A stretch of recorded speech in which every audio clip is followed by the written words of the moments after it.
Proseguimos, por tanto, con esta prospección que anuncié en la primera conferencia sobre los momentos esplendorosos de esta primera mitad del siglo XX, artísticos, literarios, musicales, filosóficos, y que promete ser un viaje verdaderamente apasionante. Hoy vamos a hablar de las estéticas de la generación del 27. Por tanto, estamos en casa, en este país, y el tema es suficientemente amplio como para verlo desde distintas perspectivas literarias y artísticas. Y para ello tenemos con nosotros a la mejor persona, sin duda. No es una hipérbole, no es una exageración, es realmente, como os digo, la mejor persona, la persona que más sabe sobre este asunto en este país, en España, y probablemente en el ámbito hispánico, que es mi amigo Domingo Ródenas,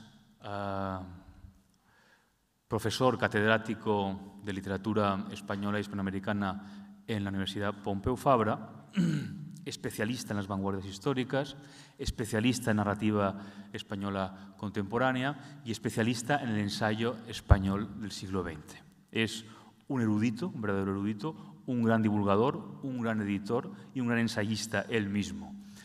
Domingo, es prácticamente inútil intentar hacer la lista de todas las obras que ha editado, porque realmente si uno coge todos los autores más importantes españoles del siglo XX, los ha editado prácticamente a todos, sin excepción, desde la generación del 98 hasta Javier Cercas.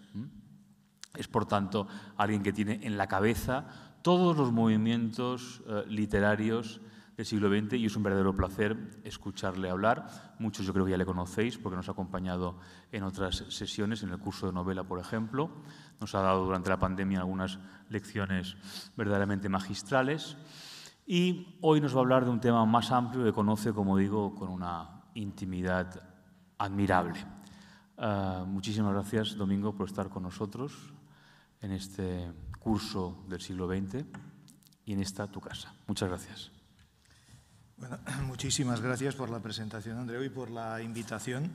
Es un placer estar aquí y lo es estar presencialmente. El año pasado ya lo dije con ocasión de una conferencia como esta. En aquel caso giró en torno a un escritor exiliado, a Max Aub, de esta misma generación, de esta generación histórica que llamamos del 27 y que es la generación de los años 20 y 30, es la generación de la República.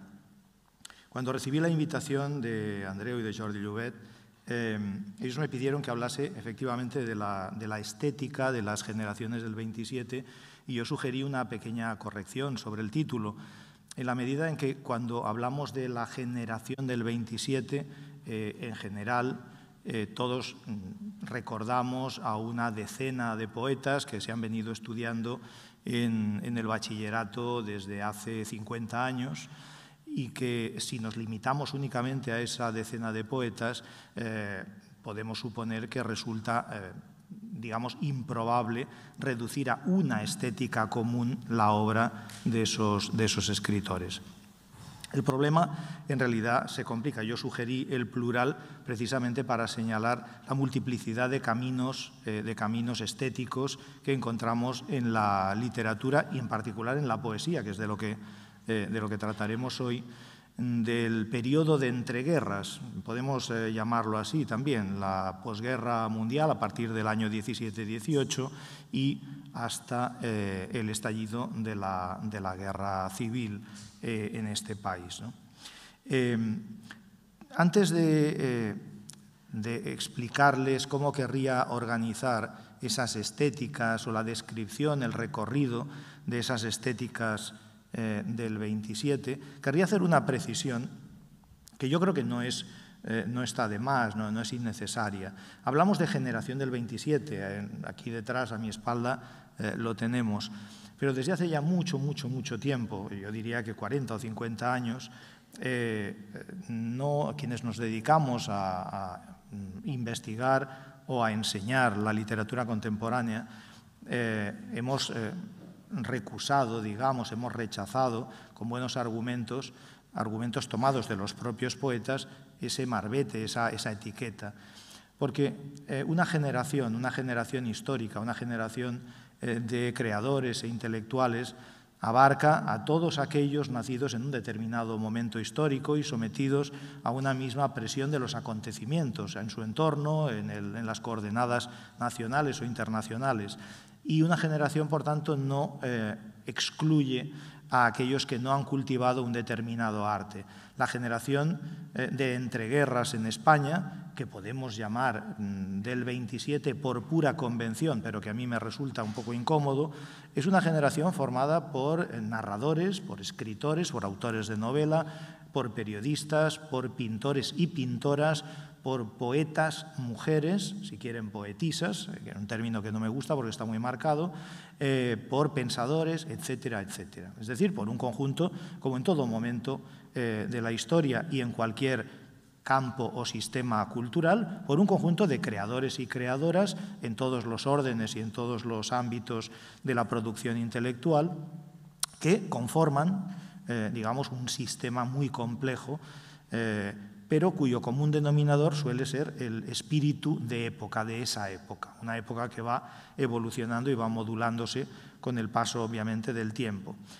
Eso de generación del 27, si tendemos a identificar con el rótulo a quienes ya sabemos, Lorca, Alberti, Salinas, Guillén, Alexandre, Cernuda, Dámaso Alonso, etcétera, etcétera, es decir, ese conjunto de unos 10, 11 o 12, depende de cómo los contemos, poetas, todos varones, todos hombres, ese concepto no funciona. Estamos hablando, obviamente, cuando nos referimos a esos poetas, de un grupo dentro de una generación histórica. Y un grupo ni siquiera que reúne a todos aquellos que cultivaron un determinado arte, en este caso la poesía, puesto que muchos de los poetas y de las poetas que escribieron desde 1917-18 hasta el año 36 han ido siendo, digamos, fueron orillados, soslayados, borrados, excluidos de los estudios o de las antologías, de modo que se fue, digamos, fue cristalizando una versión de la historia cultural y de la historia literaria, que es la que finalmente, por decantación, llega a los libros de texto de los críos en la escuela o de los adolescentes en la enseñanza media. Y esa, obviamente, es una versión extremadamente simplificada, reductora y, en los peores casos, engañosa.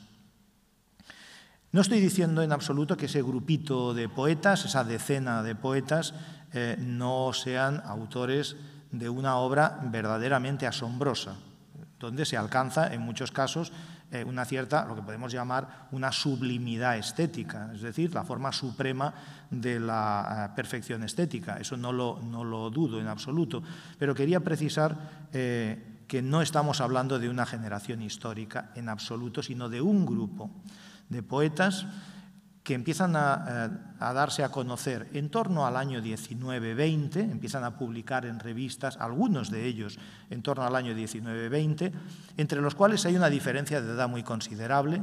Los mayores, nacidos en el 19, Pedro Salinas, Jorge Guillén, son señores catedráticos de universidad, muy pronto, en esos años que estoy diciendo, tienen experiencia docente internacional en la Sorbona o en Oxford, y cuando vuelven a España, porque consiguen plaza pues en Sevilla o en Murcia o donde sea, van moviéndose, a veces tienen en sus aulas a algunos de los que serán luego miembros de ese grupo poético. Es el caso de Pedro Salinas en Sevilla con Luis Cernuda, al que tuvo en la asignatura de literatura española sin saber que aquel muchacho ya escribía poemas y que en muy pocos años ambos compartirían el dosel, digamos, el rótulo de generación de la República o del 27, ¿no?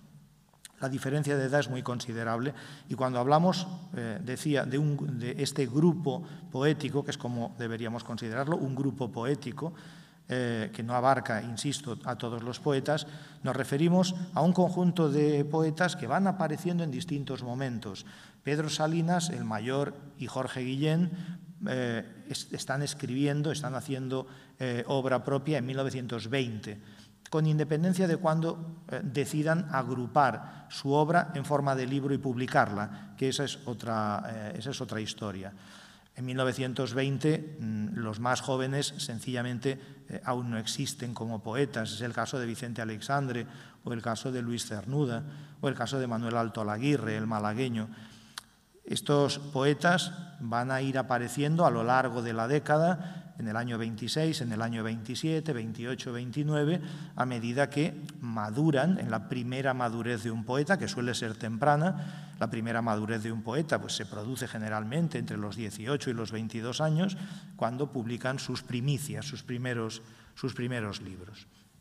Lo que unifica, digamos, a ese grupo de personas, de poetas, de edades distintas y de intereses también distintos, no solo intereses, sino también de educaciones estéticas diferentes.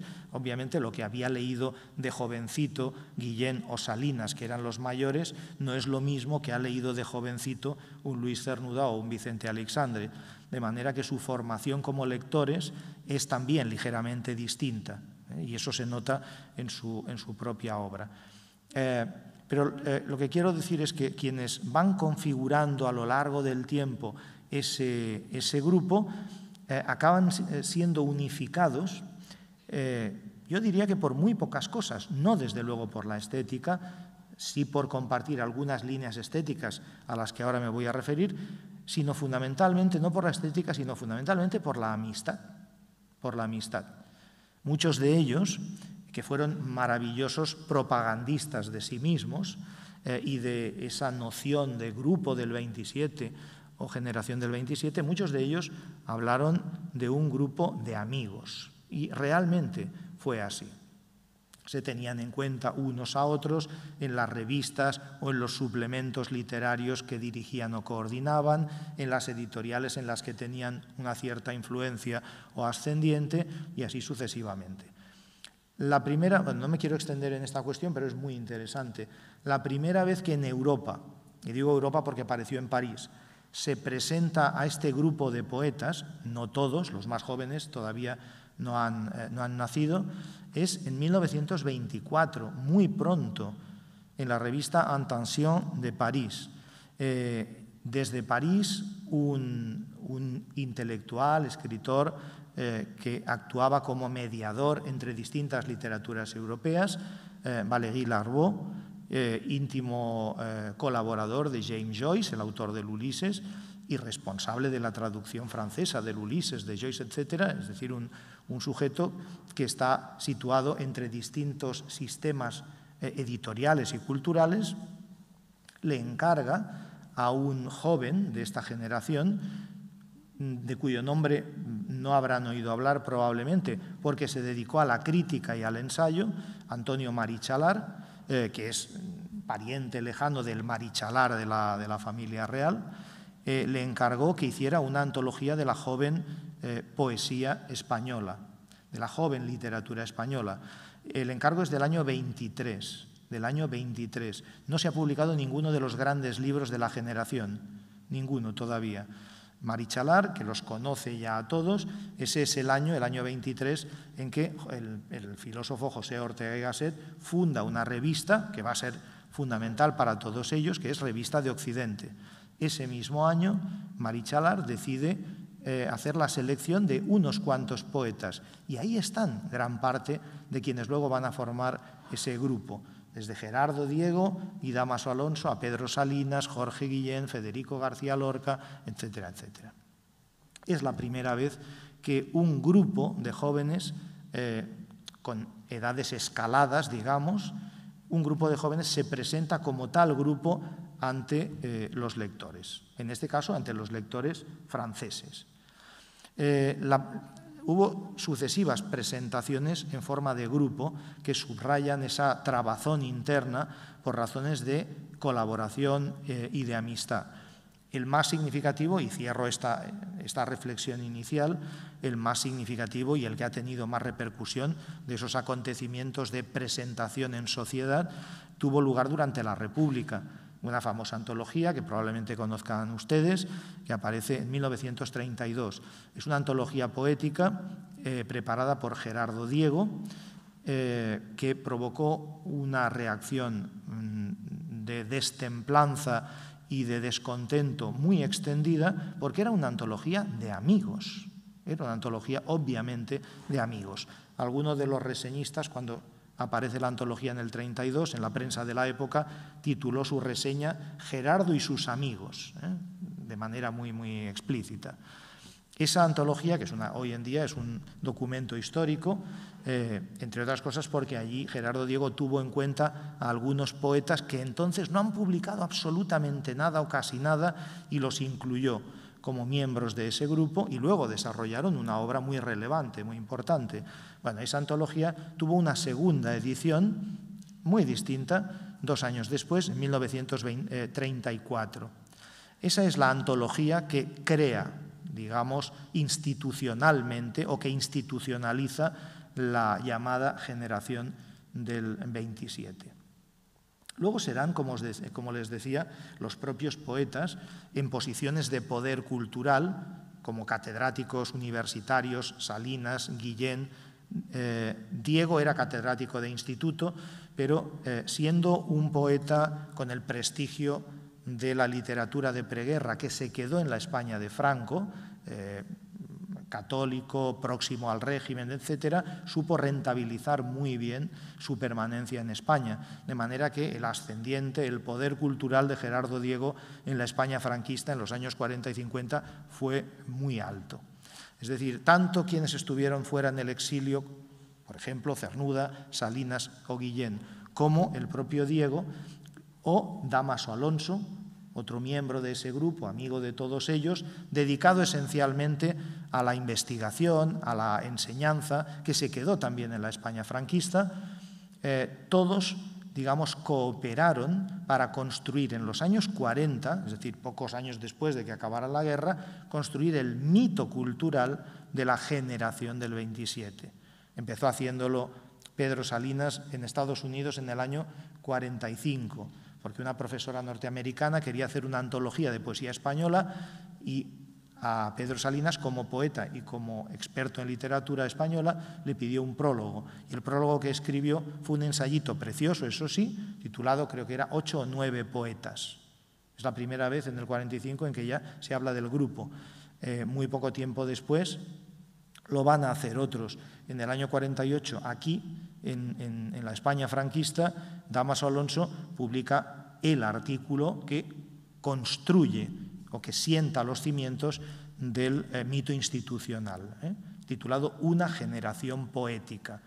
Es un ensayo muy bien escrito, pero muy mentiroso, digamos, muy parcial, en el que es un ensayo de carácter narrativo, en el que Dámaso evoca, ahí está la dimensión narrativa, recuerda el viaje que en diciembre de 1927 hicieron la mayor parte de ellos al Ateneo de Sevilla, en una excursión donde se lo pasaron en grande, comieron y bebieron todo lo que quisieron, porque quien pagaba era un torero, Ignacio Sánchez Mejías. Hicieron esa excursión a Sevilla para homenajear la memoria de un poeta barroco, al que no leía prácticamente nadie, que era Luis de Góngora. Es el famoso encuentro de diciembre del 27 en Sevilla sobre Góngora, al que no acudió prácticamente nadie. Se ve que en el acto en el Ateneo no había más que los poetas que se habían desplazado de Madrid y 6, 7, 8 personas, poca cosa más, donde se hace la famosa fotografía que aparece en todas las enciclopedias. La hace un residente, un compañero en la residencia de estudiantes de Salvador Dalí, de Buñuel, de Lorca, que es José Bello, Pepín Bello, que para divertirse también, aunque él no escribía poesía, se desplazó a Sevilla. Bien, en ese ensayo del año 48, Dámaso Alonso, maquillando un poco, yo diría, pero aquí no me puedo detener, maquillando un poco de cara al régimen franquista, de cara a la dictadura, su propia presencia en la cultura republicana, cuenta ese acto fundacional del año 27. Bien, pero dicho esto, que esto atañería más a la construcción de las unidades o módulos culturales de una sociedad determinada, que son los módulos que se enseñan a las sucesivas generaciones. Vamos a la cuestión de las estéticas. Yo ya he dicho que un grupo de poetas de edades muy distintas que van aflorando, digamos, al mundo de la publicación en momentos diferentes y a lo largo de un periodo tan extenso, cuando menos 18 años, 17, 18 años, del año 18 al 36, obviamente no pueden responder a una estética unitaria y común. Y no es así. Y mucho menos en este periodo del que hablamos. La Europa, yo diría el mundo occidental, lo ha indicado muy bien Andreu hace un momento.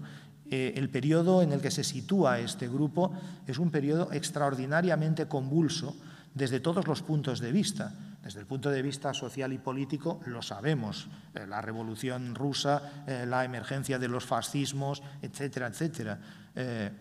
Pero es que desde el punto de vista del pensamiento, de la filosofía, desde el punto de vista de la creación literaria, desde el punto de vista de la transformación de la pintura o de las artes plásticas, para empezar abandonando el figurativismo y avanzando en un camino que nadie entendió muy bien al principio, que era el del no figurativismo o el abstractivismo. Es decir, ese universo de transformación hace que podamos suponer que la sucesión de estéticas sea muy rápida y efectivamente así fue. Por lo tanto, tendríamos que hablar de estéticas en todo caso.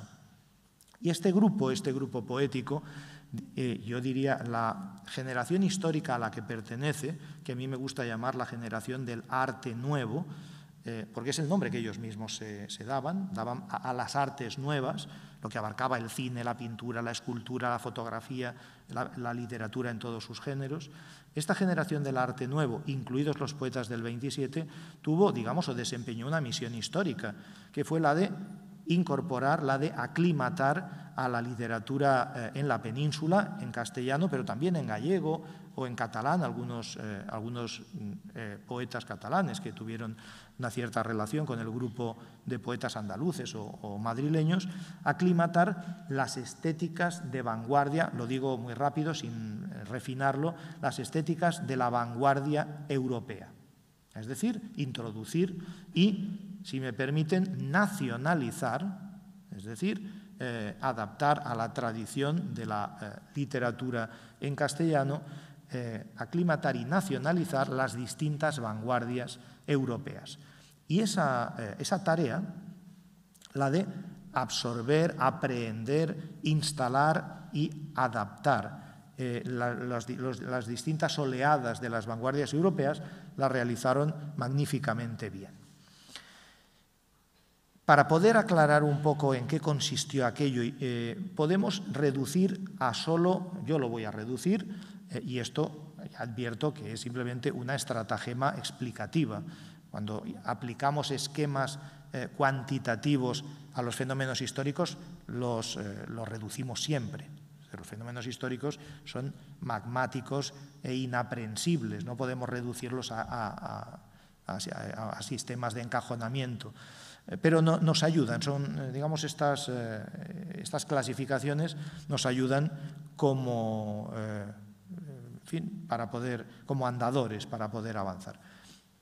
Yo creo que esas estéticas que adapta el grupo del 27 y toda esta generación de los años 20 y 30 podrían reducirse a 4 grandes corrientes o grandes movimientos. El primero, y me detendré en cada uno de ellos muy rápido porque no tenemos tiempo, y leeré alguna muestra. Hago un mínimo paréntesis a propósito de la muestra. Yo había pasado una selección de poemas sin tener en cuenta que ustedes son muchos y que no iba a poderse reproducir en papel para repartir esta selección de poemas.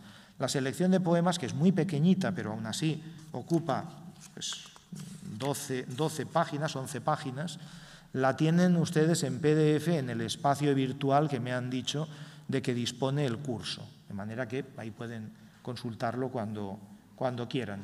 Yo leeré fragmentariamente algunos de estos poemas para ilustrar algunas de las cosas que quiero decir.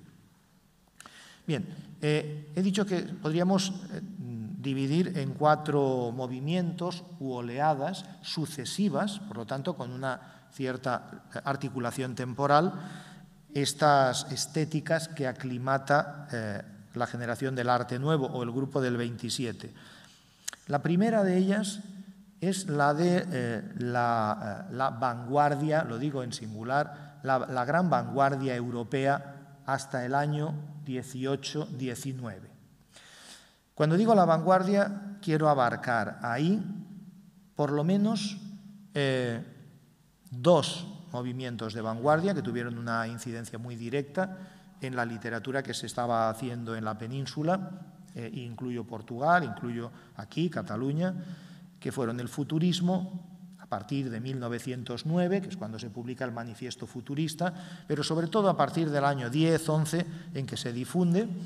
Hay un paréntesis durante la guerra y después, a partir del 17, continuó la difusión del futurismo. El cubismo, una vanguardia que se, digamos, vertebra teóricamente. Las primeras muestras, como saben ustedes, de cubismo pictórico nos remiten a 1905, 1907, pero la vertebración teórica del cubismo es un poco tardía. Se da entre 1911 y 1912, en que aparecen las meditaciones estéticas de Guillaume Apollinaire, por ejemplo, o un trabajo de Maurice Raynal, que es a quien dedica Gerardo Diego un poema que ahora leeré, unas reflexiones sobre la concepción del cubismo o de la estética cubista. Bien, el cubismo, el futurismo llegan a la península, digamos, hacia el año 18, una vez que termina la guerra, y inspiran una vanguardia local, fundamentalmente ubicada en Sevilla y Madrid, que fue el ultraísmo, y cuya doctrina consistía esencialmente en no tener doctrina, curiosamente. La doctrina del ultraísmo era una doctrina ecléctica absolutamente, que estaba abierta a la recepción y asimilación de todas las rupturas de las vanguardias europeas, que en el caso español, en el caso ultraísta, abarcaba también no solo el futurismo y el cubismo, sino el dadaísmo, es decir, la vanguardia más destructiva, más nihilista de cuantas habían aparecido. Había surgido, como saben, en el año 16 en Suiza y se había ido extendiendo desde Zúrich hasta París, donde se sitúa en el año 19, una vez que acaba la guerra. Esas vanguardias, alguna constructiva, como el cubismo, que es una vanguardia orientada a la modificación de los principios constructivos en arte, luego también en literatura, basada, esto lo saben ustedes, en la descomposición de la realidad, de la descomposición intelectual de la realidad, la división en planos y el juego con las simultaneidades de las percepciones, la posibilidad de percibir, por ejemplo, un objeto desde distintos ángulos y el intento de representar simultáneamente lo que no puede ser simultáneo. Había un juego, por lo tanto, de temporalidades, que en pintura es muy obvio porque nosotros no podemos mirar a la vez un objeto desde dos ángulos y en el lienzo se nos reproduce lo que no puede ser simultáneo. En literatura se intentó hacer algo muy parecido. Bien, esos experimentos se trasladan, se asimilan entre el año 19 y el 21, y de los poetas del 27 hay muy pocos que participen en esa aventura que podemos llamar vanguardista. Es una aventura efímera que tiene una duración muy corta. El único que participa abiertamente desde el año 19 es el santanderino Gerardo Diego, que será precisamente el que haga la antología en el año 32 y 34. Un Gerardo Diego que extrañamente, cuando hace la antología en los años de la República, excluye a todos los poetas que fueron correligionarios suyos, a todos los poetas ultraístas, a todos aquellos que habían jugado a adaptar el futurismo maquinista, la sed de velocidad y de ritmo acelerado, o a adaptar ese juego de los planos y las simultaneidades cubistas. En esta primera, digamos, oleada estética, quizás el elemento central, no nos podemos extender, quizás el elemento central de la estética con la que trabajan estos poetas es la imagen. La imagen, que no es más que una metáfora visualizable, la imagen se convierte en el núcleo constructivo de cualquier poema, en la célula que va a irse uniendo a otras células, a otras imágenes para armar un poema. La imagen implica que el poema no puede contar una anécdota, que el poema tiene que eludir la descripción de la realidad perceptible. Implica el hecho de que la imagen sea la célula central, que el poema en modo alguno puede ser narrativo.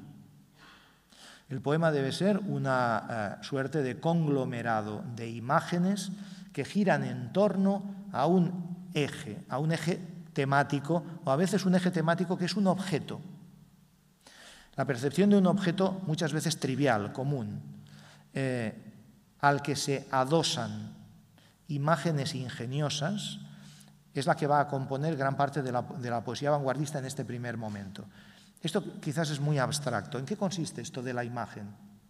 Lo explican muchos de ellos y hay una definición que me la había anotado porque no es de Gerardo Diego ni de ninguno de los teóricos, sino de alguien que aprendió de ellos en las tertulias y en las cafeterías, que fue Federico García Lorca. Cuando Lorca empieza a tener un cierto predicamento y se le invita a dar alguna charla, alguna conferencia, tira obviamente de lo que ha leído y ha aprendido. Y en un determinado momento tiene que explicar qué es la metáfora y dice así, en realidad su definición es la definición que daban estos jóvenes vanguardistas de la imagen. Decía Lorca, la metáfora une dos mundos antagónicos. La imagen consistía en poner en relación dos objetos de la realidad que no tienen nada que ver entre sí. La metáfora une dos mundos antagónicos por medio, dice él, de un salto ecuestre. La imagen, esto es una imagen, de un salto ecuestre de la imaginación. E inmediatamente vemos a la imaginación convertida en un caballo que da un salto y se sitúa de una orilla, la orilla de la realidad, en otra orilla, que es la orilla de la fantasía poética o de la imaginación. La imagen o la metáfora, dice Lorca, es ese salto ecuestre de la imaginación poética que pone en relación dos objetos. Esta, digamos, primera vanguardia que se obsesiona con la imagen, si hojeamos revistas de la época del año 19, 20, 21, veremos que es muy común que haya artículos en torno a la metáfora múltiple, a la imagen múltiple. Esta primera vanguardia consigue, además de instalar la metáfora en el centro del escritorio de los poetas, y va a ser así a lo largo de los años 20, la metáfora va a ser la pieza que el poeta quiere cobrar, que quiere cazar para colocarla en su poema. Esto va a perdurar. Además de eso, esta vanguardia consigue varias cosas. Y soy muy rápido. La primera es, digamos, ennoblecer, yo lo diría así, darle nobleza al humor, al sentido del humor. Esta vanguardia consigue romper con la solemnidad, consigue romper con el sentido de lo trascendente que en la poesía anterior estaba vinculada a la dicción del gran poeta. Esta poesía posibilita que dentro del poema irrumpa el sentido del humor, el chiste, la broma, el desenfado, en definitiva. Y eso destruye toda trascendencia. No vamos a encontrar en esta primera oleada poemas que hablen de la muerte, de la soledad, del duelo. Están prohibidos. Es decir, esos grandes temas que han acompañado y van a seguir acompañando a la humanidad siempre, porque nos constituyen, esos grandes asuntos de la conciencia humana, están, yo diría, disueltos, están pulverizados. Pueden ser objeto incluso de broma. Veamos un ejemplo de esto.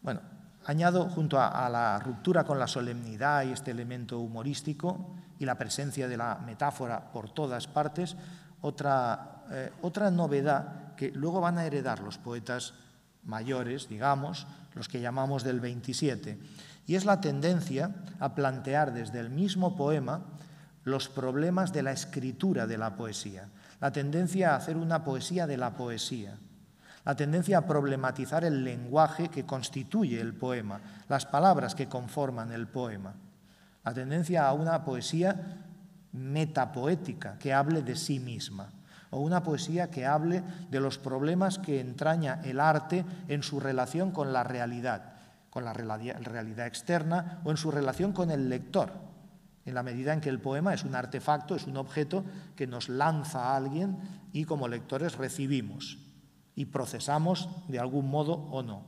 Esos problemas que tienen que ver con la creación del poema y con la interpretación del poema proceden, los vamos a encontrar en los poetas del 27 y proceden de esta primera oleada.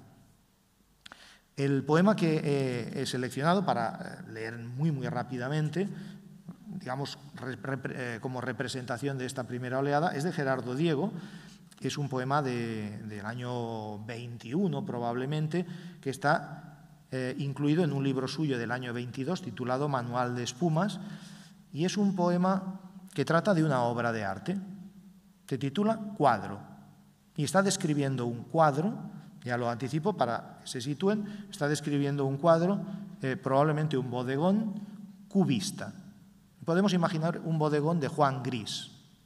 El poema, por lo tanto, pertenece a ese subgénero poético que consiste en la descripción de un cuadro, lo que llamamos poemas ekfrásticos. Un poema ekfrástico o un texto ekfrástico es el que describe una imagen. Puede ser un cuadro, puede ser una fotografía. El poema dice así, no me puedo detener a analizarlo porque no es el propósito, digamos, de la charla de hoy, pero me detendré en algún punto en este poema y en los sucesivos. Dice, el mantel, estamos viendo un cuadro, por lo tanto hay que suponer que hay pintado un mantel, por eso digo que se trata de un bodegón, el mantel, jirón del cielo, esa es una imagen. El mantel, liso, de color uniforme, parece un jirón, un trozo arrancado del cielo. El mantel, jirón del cielo, es mi estandarte. Y el licor del poniente, es decir, podemos imaginar varias cosas aquí. Esta es una de estas imágenes múltiples. El licor del poniente puede ser en el bodegón simplemente la botella de licor que podía ser habitual en un bodegón, pero también está evocando el paisaje tradicional del poniente con el sol yéndose, y ese color es el color del licor. El color del sol del poniente, ese color rojo, es el color del licor. Todo eso da su reflejo al arte. Y dice, yo prefiero el mar cerrado. Fíjense cómo está hablando de un cuadro, pero yo ahora acabo de apuntar el poniente que nos sitúa en un atardecer, en una puesta de sol, y tendemos a imaginarla o en las montañas o en el mar. Él está pensando en el mar. Yo prefiero el mar cerrado y al sol le pongo sordina. ¿Qué quiere decir? Prefiero el mar cerrado, es decir, no me gusta el mar abierto, el mar natural, el de verdad. Prefiero el mar encerrado en el lienzo, pintado en el lienzo. Prefiero el mar recreado por el artista. Fíjense que esta es la apuesta no por lo natural o la naturaleza, sino por la recreación que el arte hace de la naturaleza. Prefiero el mar cerrado. Y al sol lo pongo, en sordina. Es decir, el sol calienta mucho, quema mucho, prefiero asordinarlo para que esa intensidad, como ocurre con el sonido, con la sordina, se apague.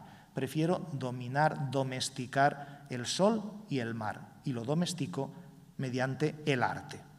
Bien, el poema se desarrolla, digamos, siguiendo esta línea. acaba componiendo el conjunto del bodegón. Voy a la segunda de las oleadas. Esta segunda oleada la voy a diversificar. Tiene que ver con la obsesión por la pureza artística que se expande en toda Europa a partir de la inmediata posguerra, es decir, en torno al año 19, 20, una obsesión que afecta a pintores y afecta a músicos. La Sinfonieta, por ejemplo, de Ernesto Halffter, es un intento, que es una piececita cómica, una pieza musical cómica del año 24-25, es un intento de música absolutamente pura. ¿En qué consistía esta pureza que buscaban los artistas? Fundamentalmente en utilizar los medios expresivos, exclusivos y privativos del arte que cultivaban, en hacer música exclusivamente musical, sin aderezos sentimentales, como podía ocurrir en la música romántica, en hacer una pintura exclusivamente dependiente de los medios de que dispone el pintor, el cromatismo y las superficies, sin intentar engañar al espectador haciéndole creer que el cuadro es una ventana a la realidad. No, el cuadro es un cuadro, el poema es un poema. Esto es lo que busca la ambición de pureza artística. En el ámbito de la poesía esto se extiende sobre todo, digamos, a partir del año 20 y a partir de la obra de un poeta francés, de Paul Valéry. En el año 20 escribe un libro maravilloso, no exento de crítica, El cementerio marino, del que quizás aquí se haya hablado en algún momento, un libro que acabará traduciendo al castellano Jorge Guillén, y que es un ejemplo de esa pureza poética. Estricta, austera, un uso de la lengua ceñidísimo, casi científico, para producir un determinado efecto en el lector. El propio Valéry da una serie de conferencias en el año 21 que tuvieron una gran repercusión para algunos poetas españoles, por ejemplo Jorge Guillén y también Salinas, sobre eso de la poesía pura. Fueron 6 conferencias en París, muy conocidas. A lo largo de los siguientes años, durante la primera mitad de los años 20, la cuestión de la poesía pura o no se convirtió en un debate, visto desde hoy absurdo, pero se convirtió en un debate enormemente, digamos, con una enorme incidencia en lo que estaban haciendo los escritores de aquel momento. En el caso de los poetas españoles, no necesitaron el debate francés que se activó a partir del año 25, creo recordar. Ahora no tengo el dato, pero se activa en Francia porque un religioso, el abate Bremont, se propone a Paul Valéry para entrar en la Academia Francesa, y el abate Bremont hace una defensa de Valéry como el padre del purismo poético y presenta su propia teoría del purismo, que tiene muchos elementos religiosos o místicos que no tienen nada que ver con Valéry, que pone un poco de distancia. Pero todo eso esa discusión francesa mantuvo el tema de la pureza vivo durante bastantes años y llegó a los poetas españoles. Llegó a un García Lorca, llegó a Salinas, llegó a Diego y, por supuesto, a Guillén. Pero decía que en el caso de los poetas españoles hay una tradición autóctona, vamos a llamarla así, de reflexión sobre la pureza poética, y estaba representada por un poeta mayor, Juan Ramón Jiménez, que los había protegido a todos y los siguió protegiendo durante un tiempo. Juan Ramón Jiménez, en el año 21, se inventa y paga una revista para publicar a estos jóvenes. Una revista llamada Índice, de la que salieron 4 números únicamente, pero son 4 números realmente preciosos. Bueno, pues Juan Ramón, en el año 19, pongo esto como ejemplo de que ya existía, digamos, una reflexión en torno a que la poesía debe ser estricta, ceñida, pura, desprendida sobre todo de sentimentalismo romántico, desprendida de adornos innecesarios, desprendida de ampulosidades, como era habitual en la poesía modernista, la propia de un Rubén Darío y sus seguidores.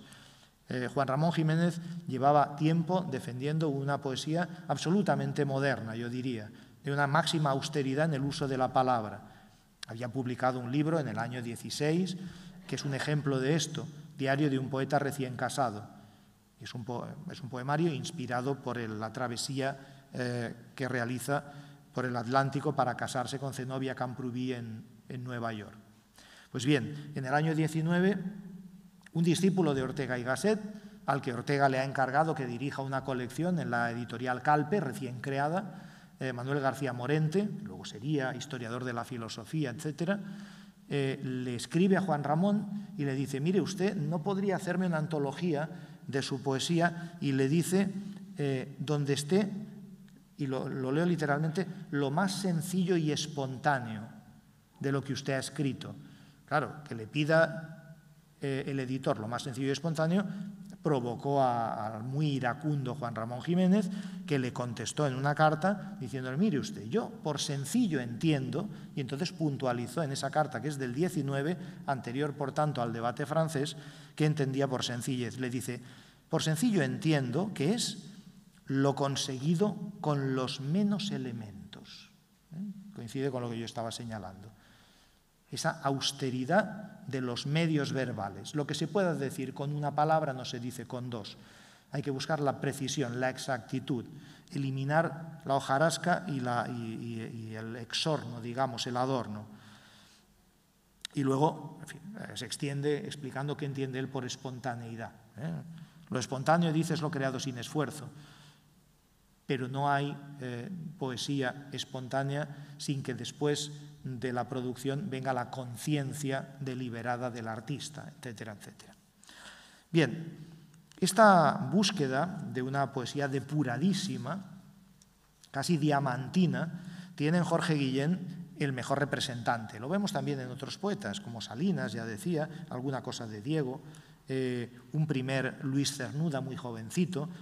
Pero además el tiempo corre, para ilustrar este tipo de poesía, les voy a leer un poema que probablemente conocerán y que produjo mucho malestar cuando se publicó en Revista de Occidente la primera vez. El poema luego se incluye en el gran libro de Jorge Guillén, Cántico. Es un libro que aparece en el año 28 y que Guillén fue incrementando en sucesivas ediciones, hasta la edición definitiva en el año 50, ya en su exilio en los Estados Unidos. Pero en el momento en que se publica, creo que aparece en el año 26, fue muy mal entendido. Y todavía hoy, seguro que les va a incomodar.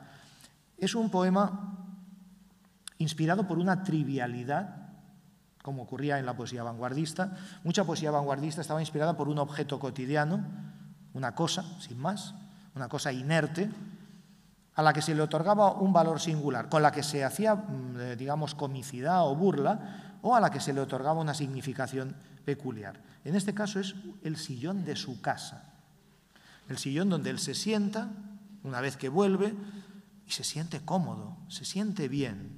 Es el sillón desde el que él repasa el día y recuerda su tiempo, sus años pasados. Y es un sillón santo. Por eso empieza así: beato sillón.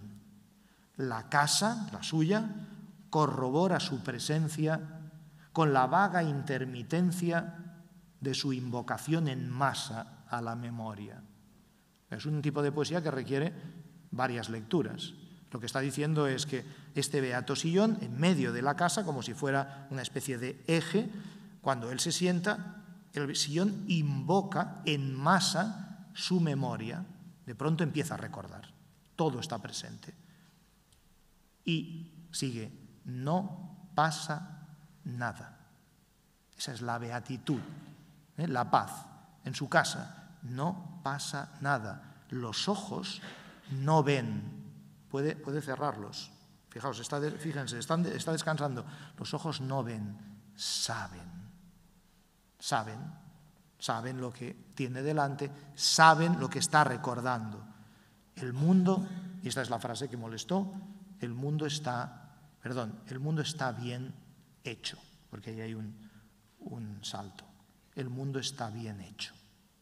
El instante lo exalta a marea. Primero, solo una observación. Luego, tuvo que dar alguna explicación Guillén. El mundo, acaba diciendo Guillén en su siguiente libro, ya en los años 60, cuando él era un anciano, su siguiente libro se tituló Clamor, y como ven, si este era cántico, el cántico por la creación, de todo perfectamente equilibrado, Clamor es un clamor contra la historia humana como un auténtico cementerio de ruinas. En Clamor acabaría diciendo el mundo, en un poema, corrigiendo, el mundo de los hombres, no, el mundo del hombre está mal hecho. Se tuvo que corregir.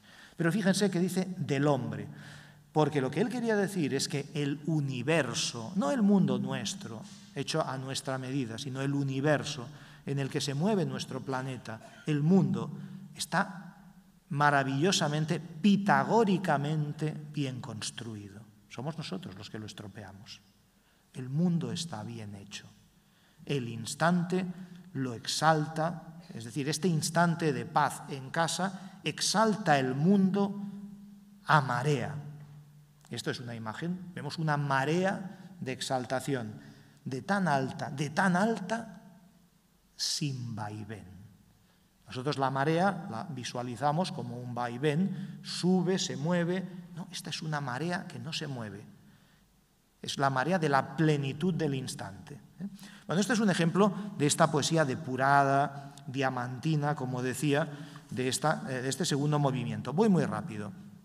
Dentro de esta búsqueda de la pureza hay una veta también en la poesía de estos poetas que enlaza o entronca la inspiración poética con la tradición de la poesía popular.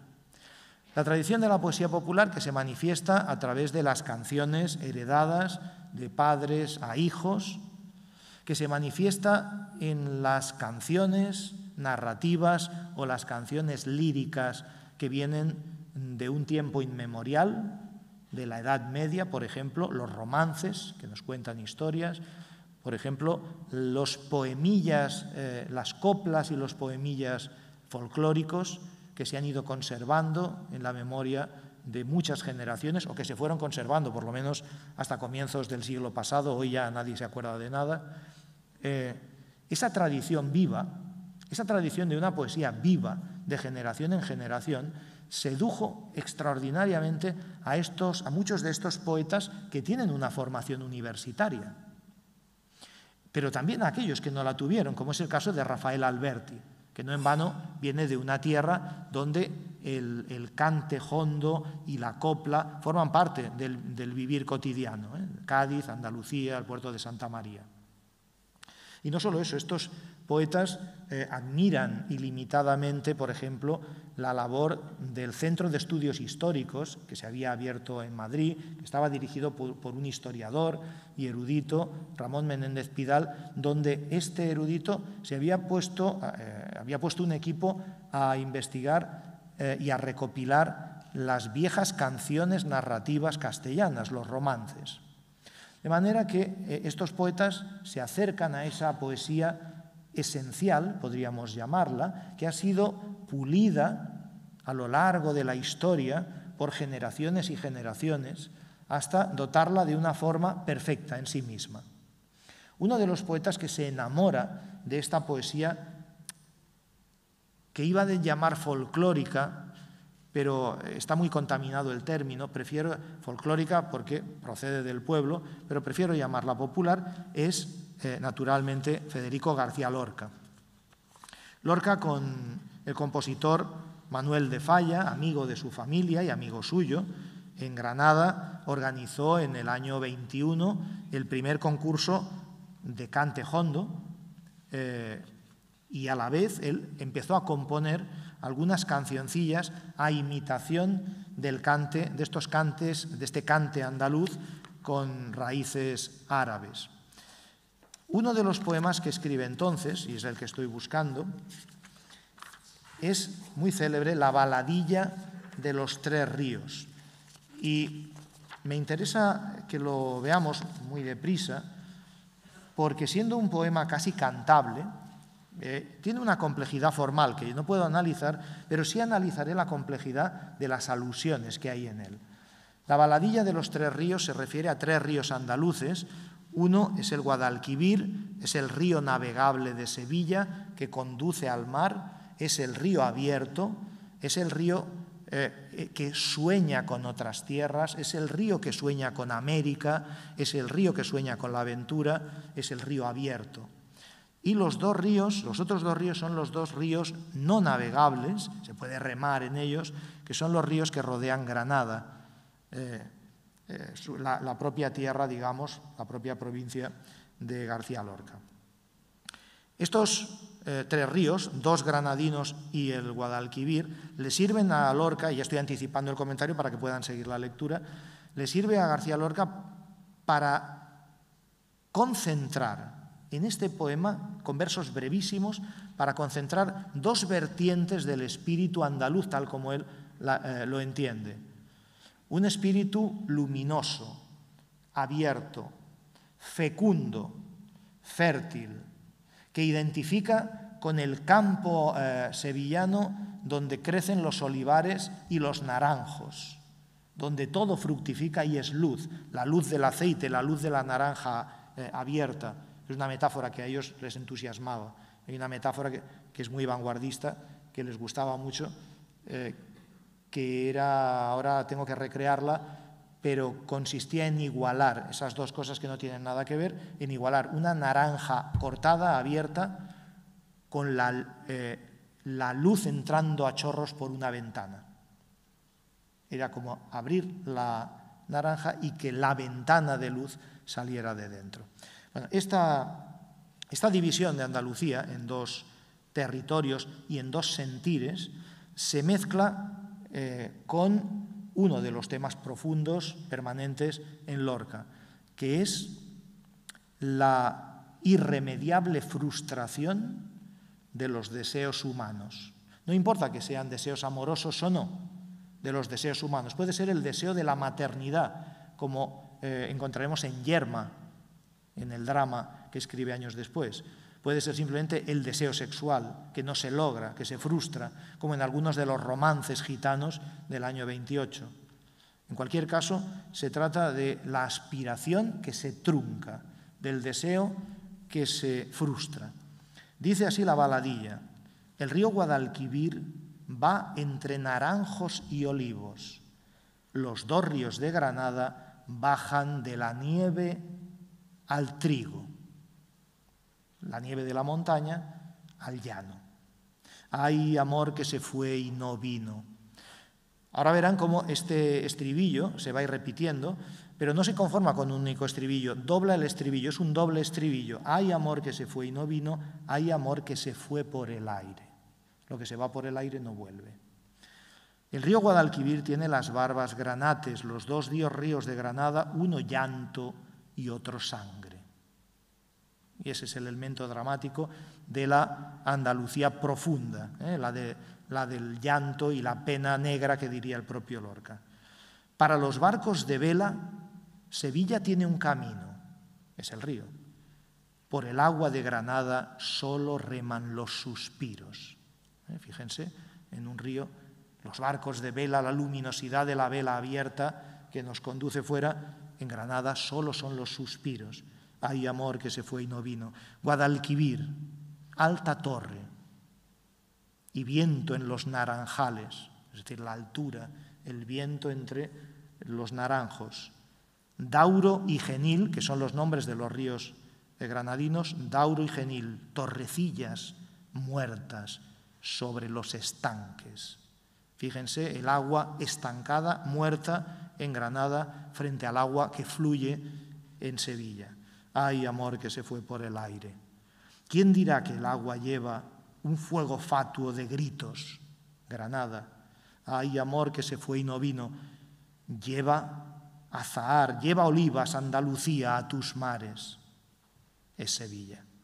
Hay amor que se fue por el aire. La complejidad de esta baladilla, como la tituló él, es muy alta. Sin embargo, fíjense cómo fluye como una canción. Y la complejidad simbólica es muy, muy alta. En muy pocos minutos, para que no quede pendiente, porque ha pasado muy rápido el tiempo, apunto los otros dos movimientos que son asimilados por estos poetas. Uno de ellos es, este es fundamental, el irracionalismo que irrumpe en 1924, a finales de 1924, con la publicación en Francia del Manifiesto Surrealista de André Breton, Philippe Soupault y Louis Aragon. La aparición del surrealismo como el último gran movimiento de vanguardia, el más revolucionario desde un punto de vista moral, produjo una auténtica, digamos, convulsión en muchos poetas jóvenes, hasta el punto de que no fueron capaces de asimilar la revolución que implicaba la estética que proponía el surrealismo. Porque lo que proponía fundamentalmente el surrealismo era una revolución ética, según la cual se anulaba la validez de nuestra vida consciente, de la vida diurna, de las normas y de los preceptos que rigen, de las leyes que rigen nuestro deambular cotidiano, y en su lugar se postulaba, se reivindicaba la importancia de esa zona oscura, caliginosa, inaccesible del subconsciente, de los sueños que aparece en nuestras pesadillas, ¿no? De esa vida nocturna. ¿Cómo asimilar eso? En el manifiesto del año 24, André Breton propone una técnica muy concreta, como saben, que es la escritura automática, para liberar los contenidos reprimidos del inconsciente o del subconsciente. Para liberarlos propone, puesto que no podemos escribir o pintar dormidos, que es el momento de la liberación, propone escribir muy rápido, una escritura automática, escribir tratando de no controlar lo que se escribe hasta lograr que la mano vaya más rápida que el pensamiento, de modo que los mecanismos de censura de la vigilia, de la consciencia, no puedan actuar sobre lo que escribimos. Esa escritura automática es, a los efectos de su aprovechamiento literario, el sentido común lo dicta, inútil. No produjo ninguna obra de interés. Cualquiera de ustedes puede probar a escribir automáticamente durante una hora y verá que eso es poco aprovechable. Pero es cierto que surgen imágenes extrañas, figuras inesperadas, ideas que no hubiésemos supuesto. En este grupo, en el grupo del 27, el estímulo surrealista llega tarde, llega hacia el año 29 y llega singularmente o significativamente a través de, yo diría que 4 poetas, yo creo que son 4 poetas homosexuales.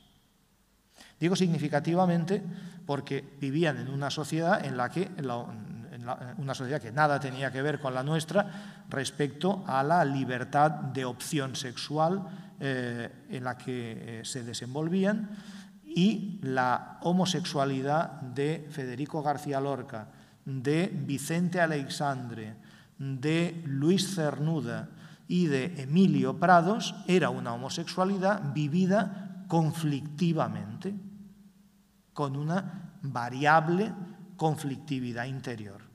En algún caso trágica, en otros, digamos, a través de una negociación del propio sujeto consigo mismo y con los límites que le permitía la sociedad. Conocemos muy bien el caso de Lorca y el rechazo que sufre por parte de algunos de sus amigos más estrechos, empezando por Salvador Dalí y por Luis Buñuel.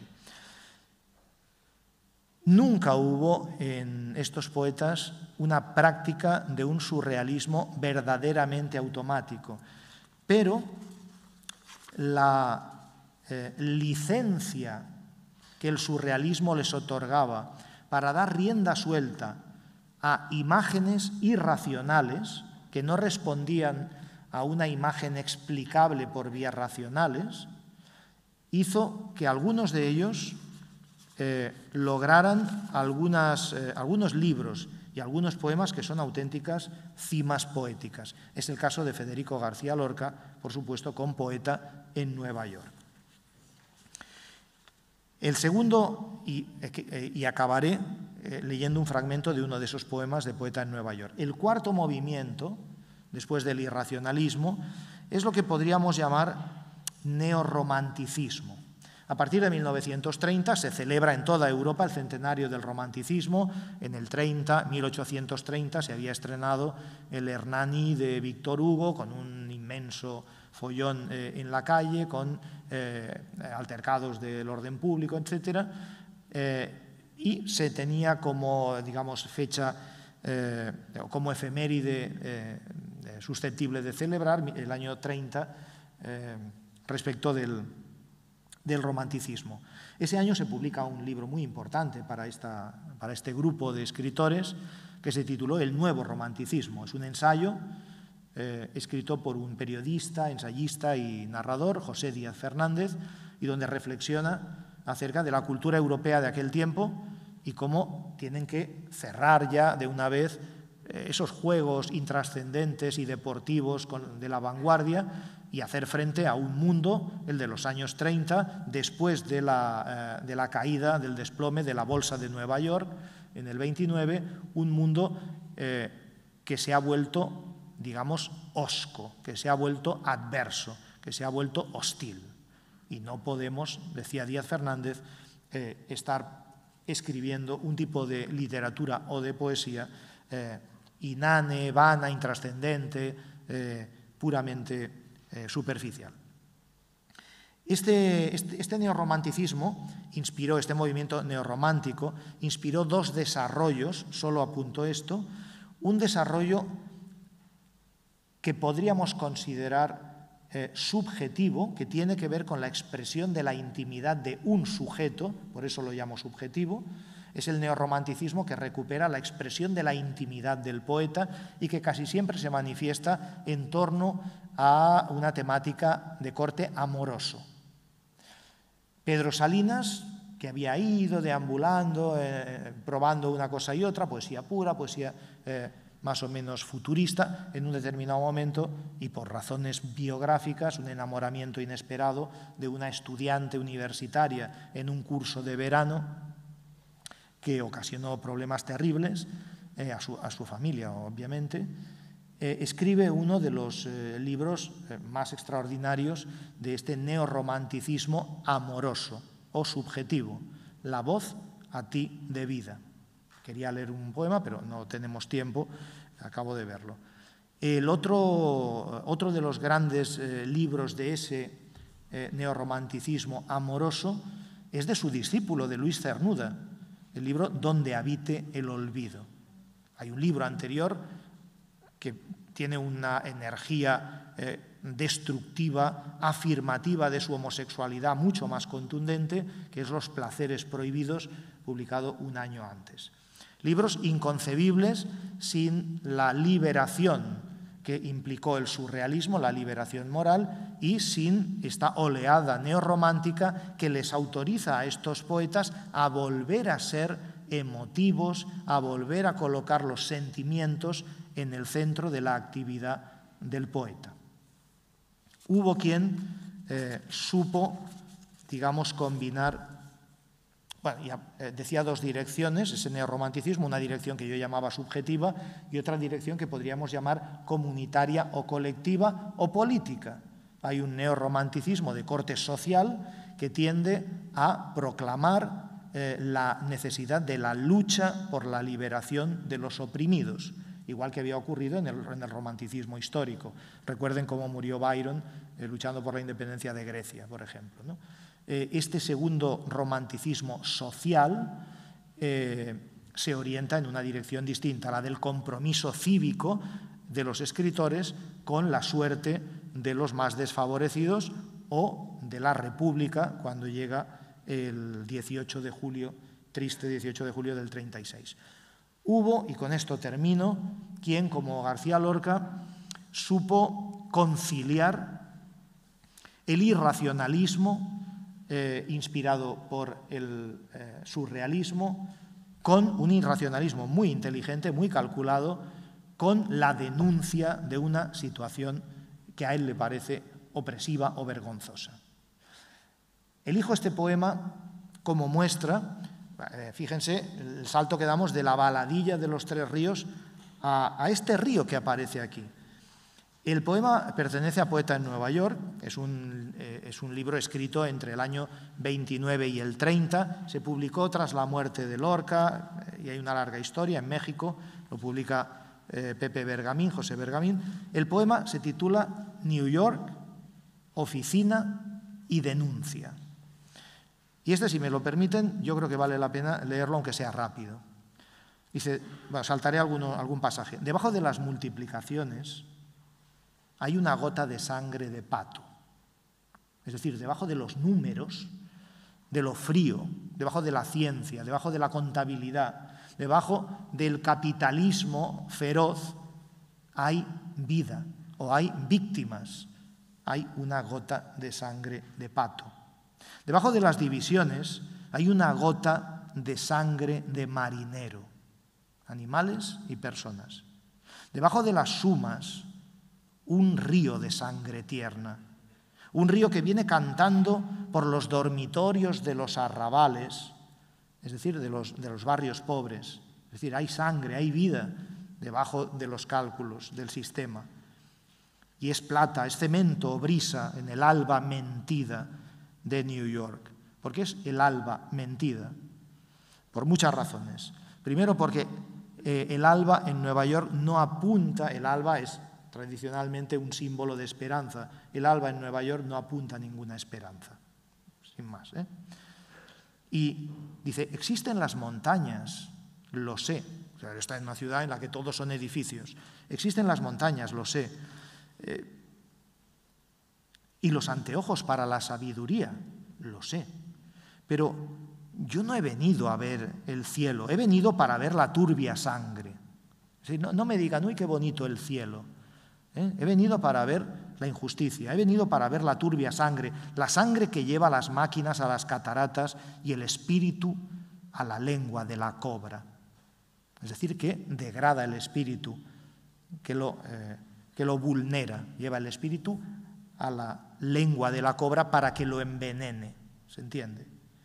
Todos los días, esto parece un pasaje animalista, podría haber sido escrito ahora, esto que voy a leer. Todos los días se matan en New York 4 millones de patos, 5 millones de cerdos, 2.000 palomas para el gusto de los agonizantes, 1 millón de vacas, 1 millón de corderos y 2 millones de gallos que dejan los cielos hechos añicos.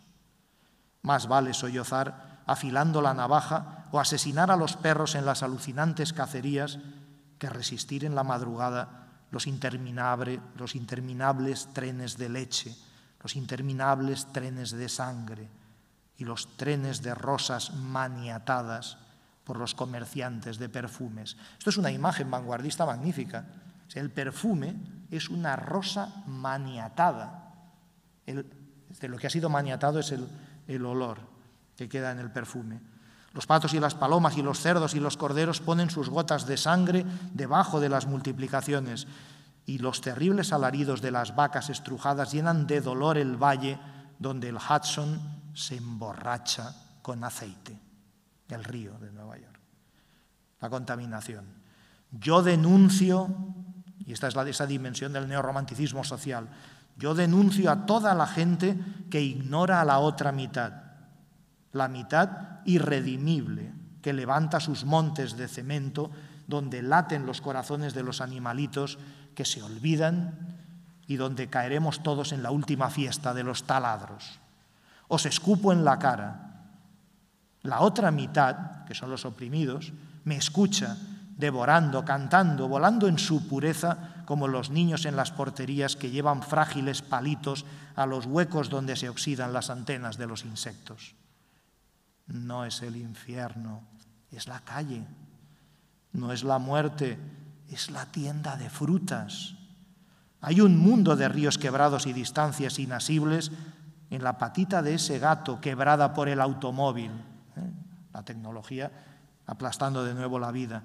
Y yo oigo el canto de la lombriz en el corazón de muchas niñas, óxido, fermento, tierra estremecida.